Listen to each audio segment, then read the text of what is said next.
You're listening to the Mezzo Guild podcast.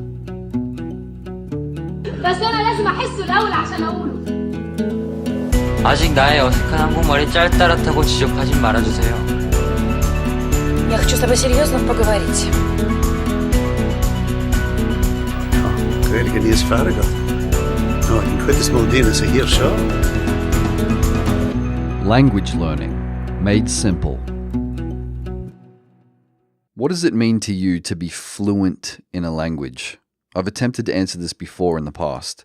Previously, I talked about it being a spectrum rather than a specific target.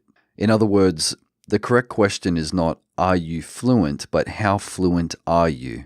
Now, I've been thinking and reflecting on this a bit lately during my time in Ireland, and I've encountered some online discussions recently that made me want to clear something up. Something that I think a lot of people miss. And that is this, that language fluency does not necessarily equal language proficiency and vice versa. I think that what causes the most confusion for people is the blurring in distinction between these terms. For some people, fluency is simply synonymous with proficiency, but this is incorrect, kind of. I can't tell you how many times people have come up to me and asked me, how many languages are you fluent in? Now, what I think they mean to say is, how many languages are you proficient in? And then, of course, comes the challenge of defining what they regard as proficient. Well, the term fluent is in fact a Latin word meaning flowing, to flow.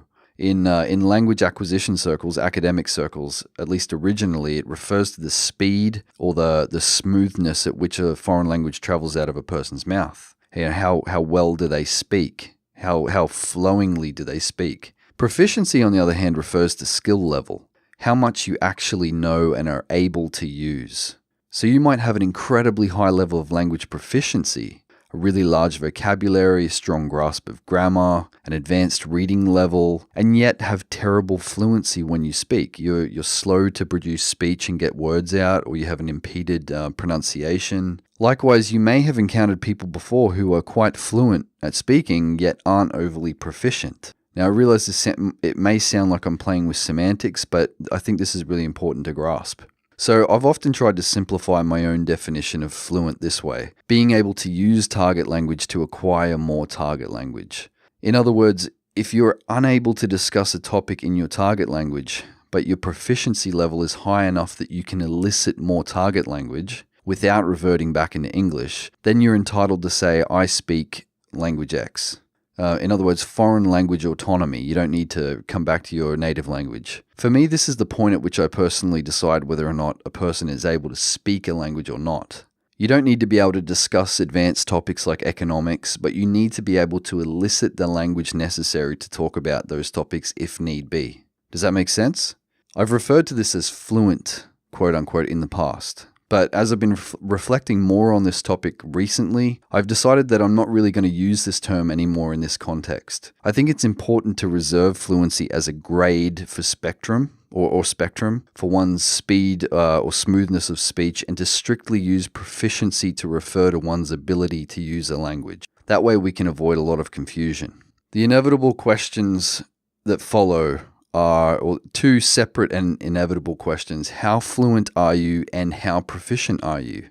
And it's at this point that you want to clarify just how proficient or fluent you actually are. For example, I'm proficient at talking about my family and work in Irish, but I have practically zero proficiency discussing peat harvesting or thatching. My fluency level naturally varies depending on how much I've used specific topics in the past. The more I've said something, the better I am at saying it, obviously. So if you talk about something a lot, you're going to eventually become very fluent, fast and smooth at talking about that particular topic because you do it so often.